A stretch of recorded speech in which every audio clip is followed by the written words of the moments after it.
Добар ден, пладневни вести на Канал Плюс. За денешните актуелности и настани гледајте веднаш по кратката најава за делот со држините.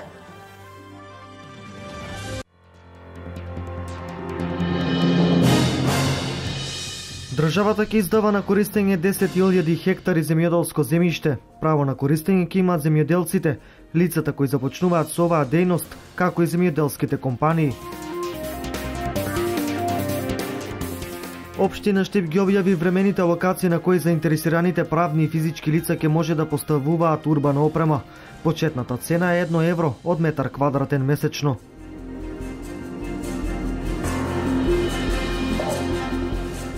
Со литија крводарителска акција и свечена седница Виница го слави празникот на градот Павловден. Вчера завршија спортските турнири, а вечерва во паркот Виниленд ќе има Баскерфест перформанс. Наскоро ќе биде објавен оглас за доделување 10.000 хектари државно земјоделско земјиште. Половина ќе биде наменето за лица кои сакаат да земат земјиште до 3 хектари и половина за оние кои ќе земат повеќе од 3 хектари земјоделско земјиште. Земјиштето кое е наменето за издавање на користење и е со површина поголема од 3 хектари е во Струшкиот, Ресенскиот и Свети Николскиот регион, а оние кои ќе добијат ќе треба да направат и одредени инвестиции, појасни премиерот Никола Груевски. Веќе сме во завршна фаза на подготовки за објавување на околу 10.000 хектари државно земјоделско земјиште, и тоа за категорија на лица што имаат потреба од земјиште до 3 хектари и категорија на лица, односно компании, што имаат потреба за државно земјиште на 3 хектари. Така што оваа операција треба да се заврши брзо во владините процедури. До 3 хектари е обично за оние кои што сакаат да имаат помал бизнис и кои што и најчесто е во рамките на селскиот атар, а на 3 хектари е во рамките на практично во рамките на посериозен бизнис кој што е дел од инвестирање на компании и така натаму.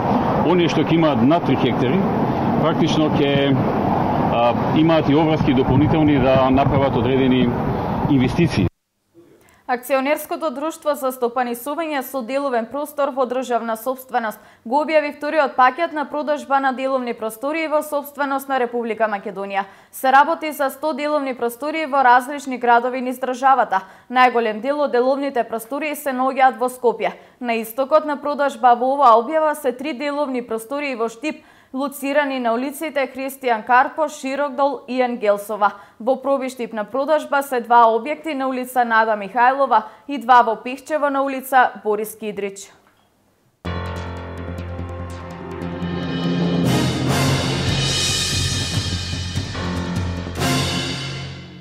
Општина Штип објави листа на локации за поставување урбана опрема на територијата на општината со електронско јавно наддавање.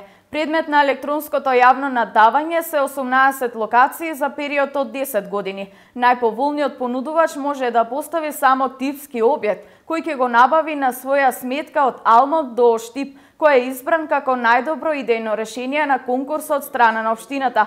Право на учество имаат сите заинтересирани домашни и странски физички и правни лица. Пријавувањето трае до 20 јули, а јавно електронско наддавање ќе се одржи на 24 јули. Почетна цена за поставување урбана опрема изнесува 1 евро на метар квадратен месечно.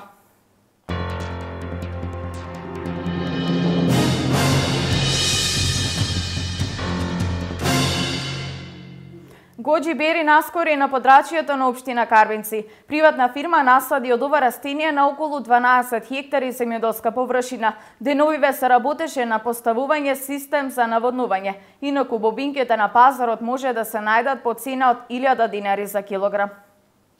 Растението гоџи бери ќе се произведува во општина Карвинци. Ова необично растение потекнува од Кина и Хималаите, но за неколку години таа хит меѓу европејците и американците. Европските и американските научници го сметаат за овочје на векот. Истражувањето потврдило дека гоџи бери плодовите содржат 18 аминокиселини кои се неопходни за организмот.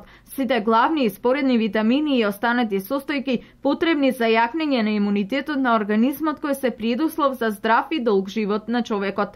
Приватна фирма од Штип реши да насади од ова растиние на 12 хектари од земјоделска површина во општина Карвинци и првите припреми веќе се во подготовка. Моментално припреме за кап систем. За наводнување на тоа некој растение на качи берили, како се викаше. Тоа растение, значи треба од доле од бунарите да влечеме вода, од тука преку пата мора да прокараме водата. Линијата да караме догоре, површината там да се прикачи кап систем. Чим се кап систем прикачи, значи може да се насаде површината. Ако не можеш да отиде, ако нема вода, без вода не бива. Ова растение расте во вид на грмушка, достигнува висина од 2,5 до 3 метри, а плодовите се црвени, а бубинките по вкус потсеќаат на грозје. Од бубинките се прават чаеви, сиропи, сокови, ликери, а се користат и како додаток во вино, јогурт, храна и салата. Гожи бери за прв пат ќе се одгледува на овој дел од државата, а бубинките на пазарот може да се најдат по цена од 1000 динари за килограм.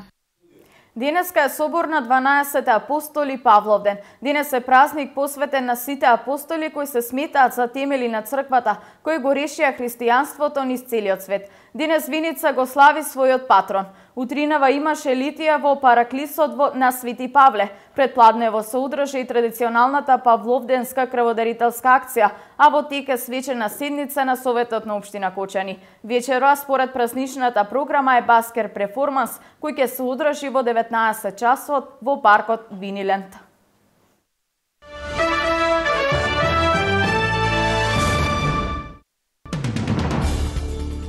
Албанската полиција продолжува со уништувањето на насадените стебла на дрога марихуана од типот канабис сатива. Според албанското МВР на повеќе локации во земјата само во последните 10 дена се откриени и уништени над 20.000 стебла дрога. Последната акција е спроведена во Круја, каде се откриени и уништени садници со дрога над 40 локации, при што се уништени 3985 стебла со канабис сатива. Во акциите за уништувањето на дрогата се претворени најмалку 10 лица, за кои се собираат докази за поврзаност со садење дрога. 18 руски војници загинале откако се урнала нивната касарна во близина на градот Омск во Сибир, соопшти Руското министерство за одбрана, наведувајќи дека 19 војници биле хоспитализирани. Од под урнатините се извлечени 37 војници, од кои 18 починале. Спасувачките екипи во моментов биле во потрага по уште 5 војници, кои се водат за исчезнати. Лидерите на Грција, Германија, Франција и представникот на Советот на Европската Унија Доналд Таск ноќта постигнале компромис за долгот на Атина, кој ќе биде представен и на останатите лидери на еврозоната. Неофицијално уште денес ќе биде свикан и нов Евросамит, на кој компромисниот предлог за трет пакет финансиска помош на Грција ќе им биде представен на останатите земји на еврозоната. Лидерите на еврозоната на самитот кој почна во неделата, попладне, настојуваат да постигнат согласност дали Грција да се спаси со нова пакет финансиска помош или пак да се принуди да ја напушти еврозоната на одреден период.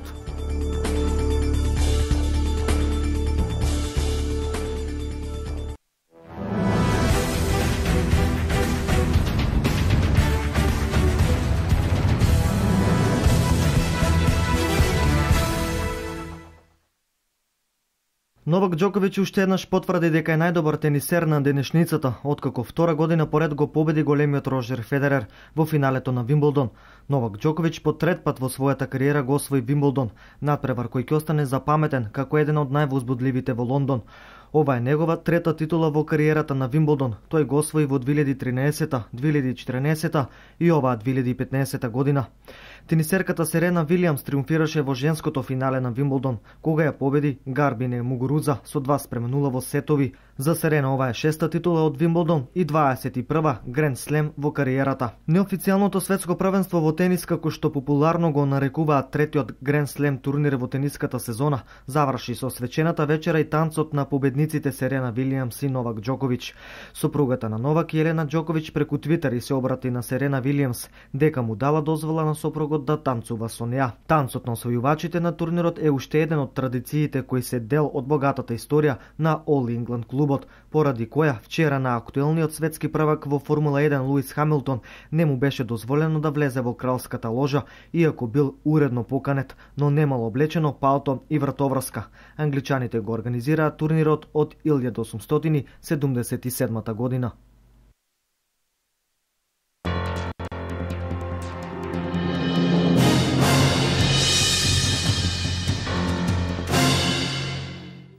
Ова е се во вестите на Канал Плюс. Повеќе содржини за денешните случувања гледајте во дневникот во 16:30. До тогаш информирајте се на kanalplus.mk. Пријатен ден!